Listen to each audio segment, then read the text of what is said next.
Sayın Başkan, Excellency President of UNGA, Excellencies Heads of State and Government, Distinguished Secretary General, distinguished delegation members, on behalf of myself and my nation, I greet you all with most heartfelt feelings. I wish for the 80th United Nations General Assembly to bring blessings to all humanity. I am deeply honored to address you once again from this podium, which represents the collective conscience of humanity. I congratulate Mr. Young, who has completed his term as President of the General Assembly, and I wish success to Ms. Baerbock, who has taken over this position. At the outset of my speech, I would like to first express my regret at the absence today of the President of the State of Palestine, Mahmoud Abbas, at a time when Palestine is being recognized by an increasing number of countries. Today, we stand here on this podium. I stand here on this podium alongside my 86 million citizens, also for our Palestinian brothers and sisters whose voices are being silenced. I'd like to thank all the countries who announced that they recognize the state of Palestine, and I call on all the other countries who have not done so yet to do so, to recognize the state of Palestine as soon as possible. Esteemed President, distinguished members, the United Nations Charter was signed in San Francisco 8 years ago, and it entered into force on October the 24th, 1945. I would like to recall here again the first words of the first article of the UN Charter.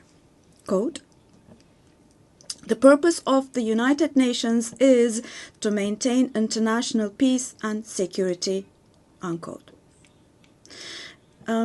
As we celebrate the 80th anniversary of the UN in this hall, grave events are unfolding in many parts of the world that cast a shadow over the very first words of the UN Charter's opening article.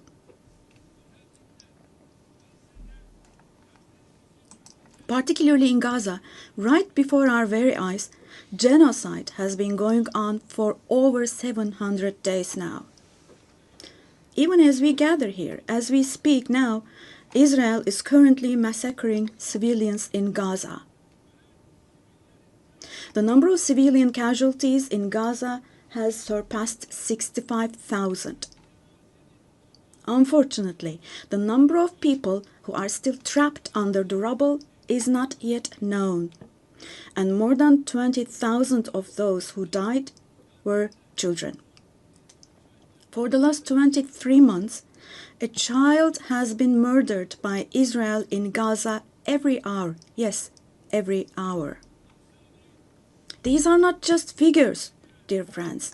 All of these, each one of these is a person, a human being, innocent people. People are now being killed not with weapons, but with the weapon of starvation. In the 21st century, under the gaze of the civilized world, 428 people died of starvation.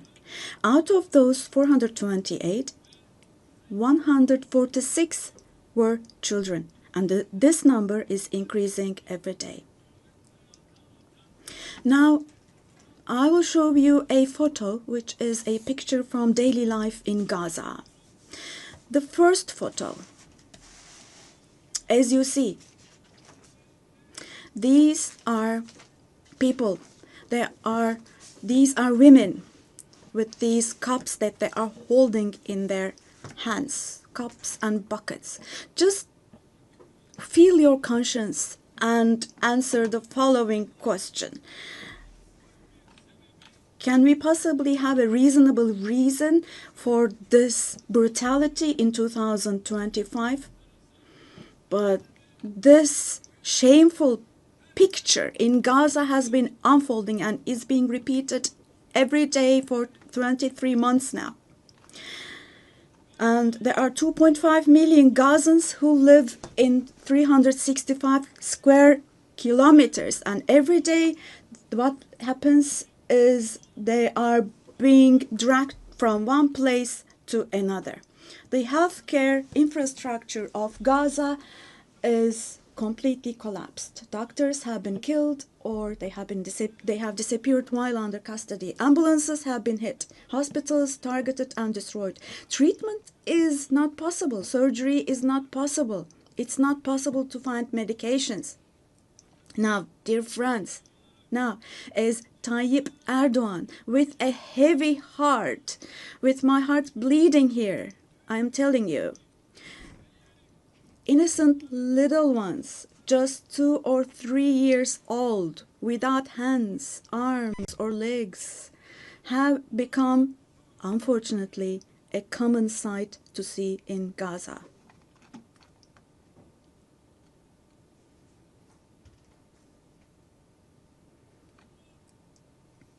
This one. What kind of a human conscience can possibly bear this? Possibly. How can one stay silent vis-a-vis this?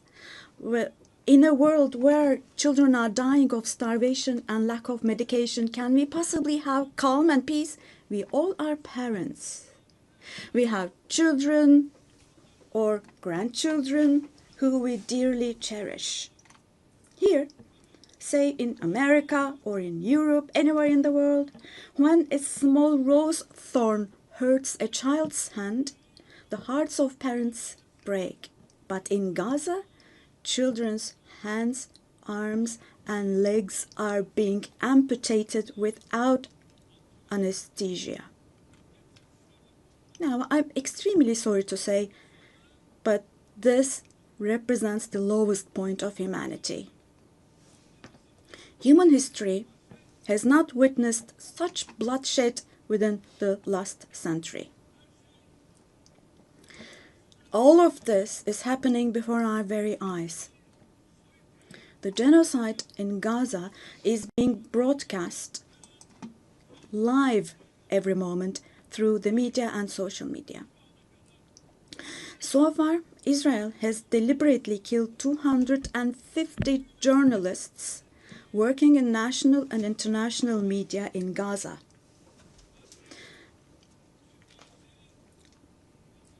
And they have closed all the entrance into Gaza, but they still have not been able to cover up the genocide. I wholeheartedly support Secretary General Guterres because he consistently draws attention to the ongoing genocide in Palestinian territories, and I would like to once again congratulate him for his courage.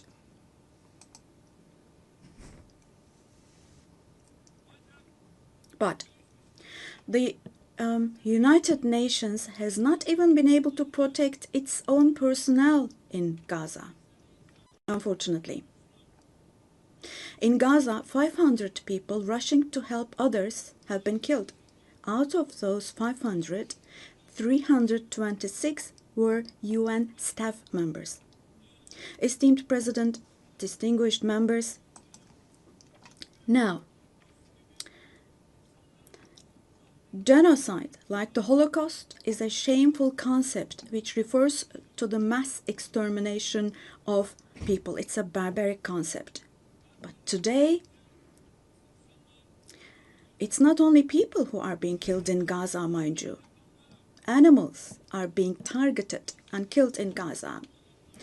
In Gaza, agricultural land, gardens, trees, grass, century-old olive trees are being destroyed. In Gaza, water supplies are being destroyed and polluted.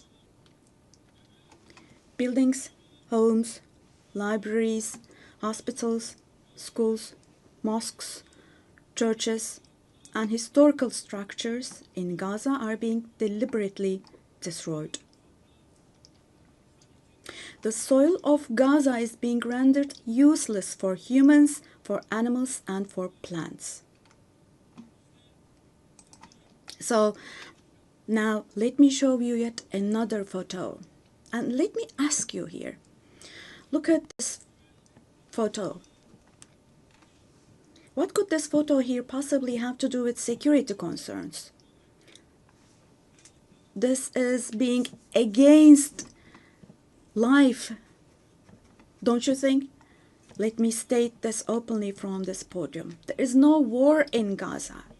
We cannot possibly talk about the presence of two sides in Gaza. Because in Gaza, on one side, there is a regular army with the most modern, most lethal weapons, and on the other hand, there are innocent civilians, innocent children. This is not fight against terrorism. This is an occupation, deportation, exile, genocide, and life destruction, mass destruction policy carried out by invoking the events of October the 7th. Today, while Gaza is being destroyed under the pretext of Hamas, concurrently, simultaneously, the West Bank, where Hamas is not in power, is also being occupied step by step, and innocent civilians are being massacred through executions. Moreover, Israel is not limiting itself to Gaza and the West Bank only. By launching attacks on Syria, on Iran, Yemen, and Lebanon, Israel is also threatening regional peace. Just recently, an Israeli attack took place against a delegation meeting in Qatar for ceasefire negotiations. The attack on Qatar has also shown that the Israeli leadership is now completely